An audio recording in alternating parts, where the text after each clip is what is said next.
आज हम हातिम ताई के आगे की कहानी पढ़ेंगे। जब हुस्न बानो की सच्चाई राजा को पता लगी और हुस्न बानो ने राजा से प्रार्थना की कि वह उसके शहर पधारे, तो राजा ने उसे आज्ञा दे दी। फिर वो उसकी तैयारी में लग गई। 2-4 दिनों में ही सारे शहर को किसी दुल्हन की तरह सजाया गया। 5वें दिन बादशाह के आने का संदेश मिला तो बड़ी सज धज और उत्साह के साथ हुस्न बानो उनकी अगवानी के लिए मार्ग में पहुंची और बड़ी प्रतिष्ठा पूर्वक उन्हें नगर में ले आई।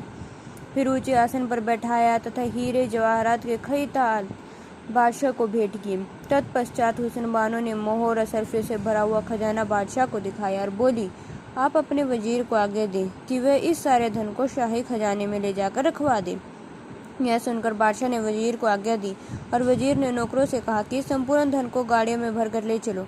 वजीर के आज्ञा अनुसार नौकरों ने जैसे ही खजाने को हाथ लगाया वैसे ही सारी दौलत सांप बिच्छू बनकर सरकने लगी। यह नज़ारा देखकर सबको बड़ा आश्चर्य हुआ। इस पर बादशाह हुस्न बानो से बोले, हे बेटी, यह धन ईश्वर ने तुझे ही दिया है। यह धन और किसी के काम नहीं आ सकता, इसलिए तू ही इसका सुख भोग। सरकार, मैं इस धन को परमेश्वर की राह में लगाऊंगी। हुस्न बानो ने कहा, इससे अच्छी बात और क्या होगी बेटी, तू इसे ईश्वर की राह में ही लगा। बादशाह उसके विचार जानकर काफ़ी खुश हुए।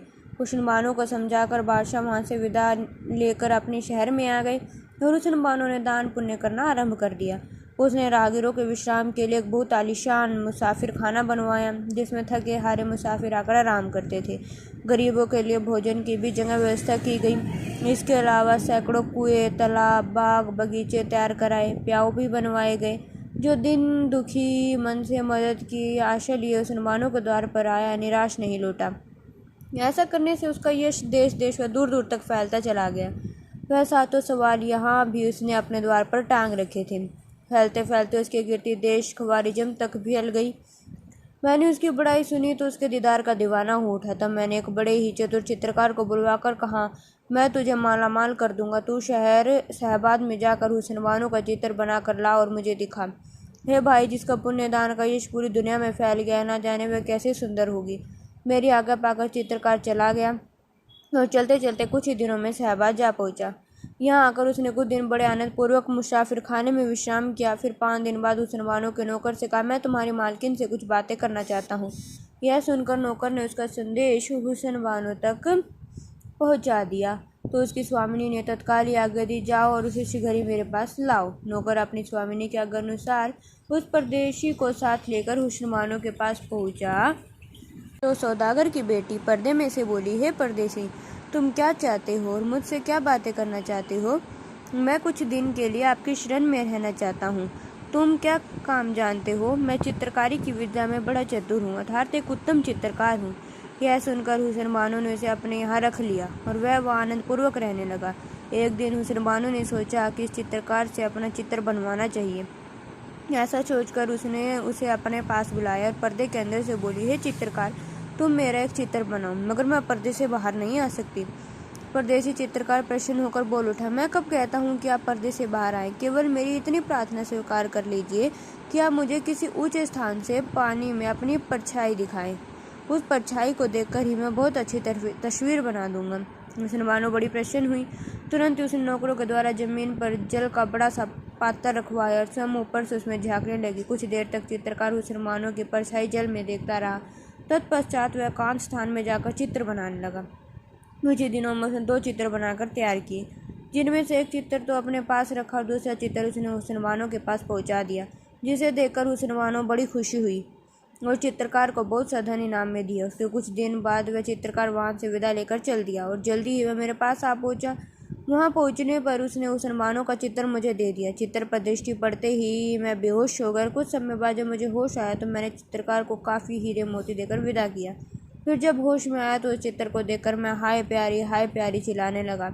हुस्न बानो के विरह में मैं ऐसा पागल हो गया कि एक दिन आधी रात को बिना माता पिता से मिले ही योगी का भेष बनाकर घर से निकलकर चल दिया और शहबाद के रास्ते पर चला आया।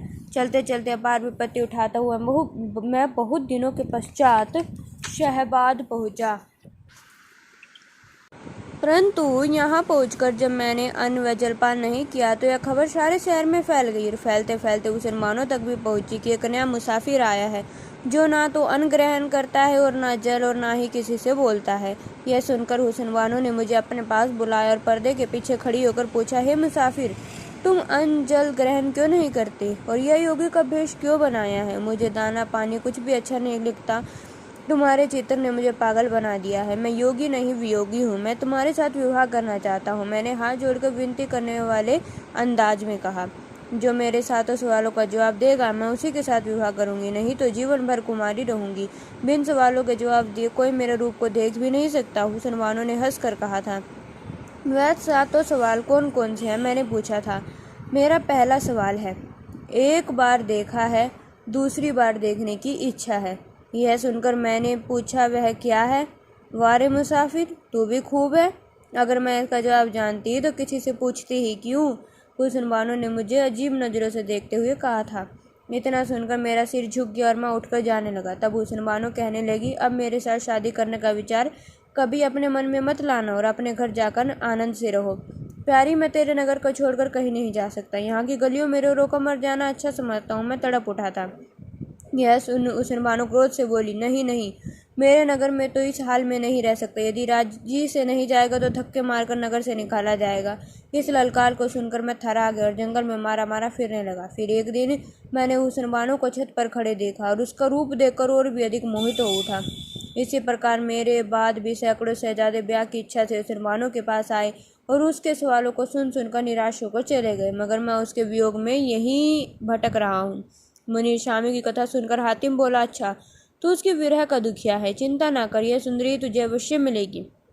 तो विश्वास कर, जब तक तुझे उस सुंदरी से नहीं मिला दूंगा तब तक तेरा साथ नहीं छोड़ूंगा।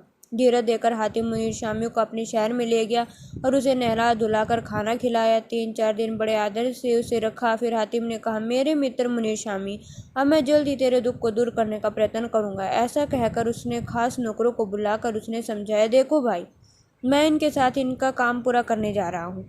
जब तक मैं ना आ सकूँ तब मेरी प्रजा किसी प्रकार का दुख ना पाए और कोई भी दिन दुखी मेरे द्वार से निराशा का लबादा ओढ़कर ना जाए। प्रत्येक काम इसी प्रकार चलता रहे जैसे मेरे सामने चलाया जा रहा है। ऐसा कहकर मुनीर शामी को साथ ले हातिम शहबाद की ओर चल दिया और चलते चलते चंद रोज में उस शहर में पहुंच गया। हुस्न बानो के गुलाम जो इसी काम पर नियुक्त थे उन दोनों को मुसाफिर खाने में ले गए और बहुत आदरपूर्वक उत्तम भोजन कराया।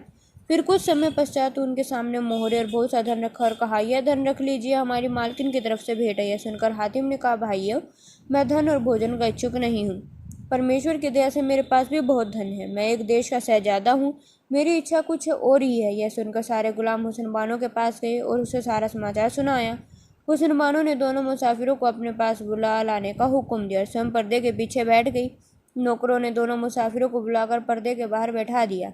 हे मुसाफिर, तुम कौन और क्या चाहते हो? हुस्न बानो ने उन दोनों को संबोधित करते हुए कहा, मैं मुल्क यमन का शहजादा हातिम हूँ और मेरा यह साथी ख्वारजिन का शहजादा मुनीर शामी है जो तुम्हारे विरह से बेचैन है। इसलिए हे सुंदरी, दया करो, इसे अपनाकर जीवन दान दो। हातिम ने उत्तर दिया, ऐसा कदापि नहीं हो सकता कि किसी अनजान पुरुष को मैं अपनी शर्तों को पूरा किए बिना अपनी सूरत भी दिखाऊं। हाँ, जो कोई मेरे सातों सवालों का सही जवाब देगा उसी को मैं अपनाऊंगी और उसी के साथ शादी करूंगी। मैं तुम्हारे सारे सवालों का जवाब दूंगा, परंतु शर्त यह है कि जिसके साथ मैं चाहूँगा उसी के साथ तुम्हारी शादी कराऊंगा। मुझे स्वीकार है, हुस्न बानो ने जवाब दिया। बताओ, तुम्हारा पहला सवाल क्या है? दूसरा सवाल तब पूछूंगा जब पहले सवाल का जवाब दे दूंगा। हातिम ने पहला सवाल पूछा। पहला सवाल यह है कि एक बार तो देखा है, दूसरी बार देखने की इच्छा है।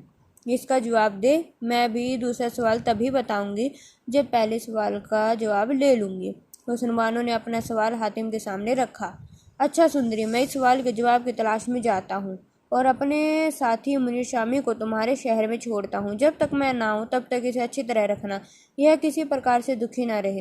हुस्न बानो से निवेदन करके मुनीर शामी को शहबाद में छोड़कर परोपकारी हातिम वहाँ से चल दिया। आगे की कहानी हम कल पढ़ेंगे।